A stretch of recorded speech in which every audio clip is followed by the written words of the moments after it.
સરકારી ખુરશીનો મોહ કોઈનાથી નથી છૂટતો, એ પછી ભાજપના કોઈ નેતા હોય કે કોંગ્રેસના કે પછી કોઈ પણ પાર્ટીના। તમે એક પક્ષ સાથે જોડાયેલા છો તો તમે બીજા પક્ષ સાથે કામ નથી કરી શકતા। તમે એક પાર્ટીમાં રહી બે હોદ્દા ભોગવી નથી શકતા, પણ બે પક્ષ સાથે રહી જો તમે બંને પાર્ટીની ખુરશી સંભાળો તો સત્તાધારી પક્ષ તમને તે હોદ્દા પરથી ધકેલી શકે છે। પણ ગુજરાતમાં ઊંધું છે। તમે ગમે તે પાર્ટી સાથે જોડાયેલા હો, જો તમે ભાજપ સાથે જોડાશો તો તમને બધી છૂટ છે। તમે બીજા પક્ષમાં રહીને પણ હોદ્દો સંભાળી શકો છો, સરકારના બંને બાજુથી પૈસા લઈ શકો છો। નમસ્કાર, નિર્ભય ન્યૂઝ સાથે હું છું રિદ્ધિ। કોંગ્રેસમાંથી પક્ષ પલટો કરી ભાજપમાં આવેલા અને ફરીવાર માણાવદર બેઠકના ધારાસભ્ય બનનાર અરવિંદ લાડાણીને તો કંઈક ખુરશીનો મોહ વધારે જ છે।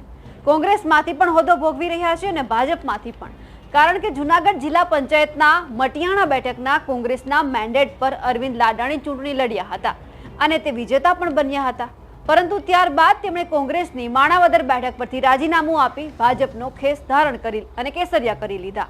પરંતુ અરવિંદભાઈએ હજુ પણ કોંગ્રેસમાંથી રામ રામ નથી કર્યા અને ભાજપની માણાવદરની પેટા ચૂંટણી પરથી વિજેતા બની ધારાસભ્ય બની ગયા। ત્યારે કોંગ્રેસના નેતાઓ આ મુદ્દે શું કહી રહ્યા છે તે સાંભળી લઈએ। અરવિંદભાઈને બે હાથમાં લાડવા છે।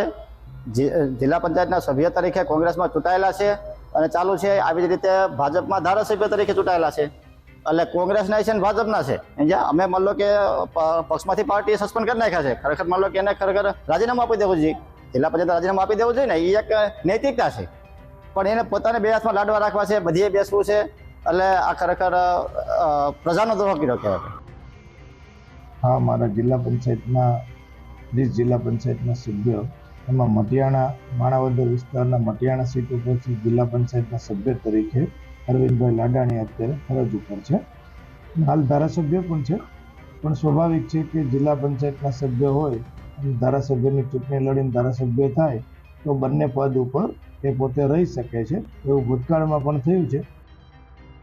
એક ઘટના નહીં, આવી ગુજરાતમાં અનેક ઘટનાઓ છે કે જિલ્લા પંચાયતમાંથી કે તાલુકા પંચાયતમાંથી રાજીનામું આપી અને ભાજપમાં ગયા હોય, એની સામે કોંગ્રેસ પક્ષની લગભગ ઓછામાં ઓછી 300-400 અરજીઓ પેન્ડિંગ હશે કે સરકાર છે એ એક્શન લેતી નથી, વિકાસ કમિશનર એક્શન લેતા નથી।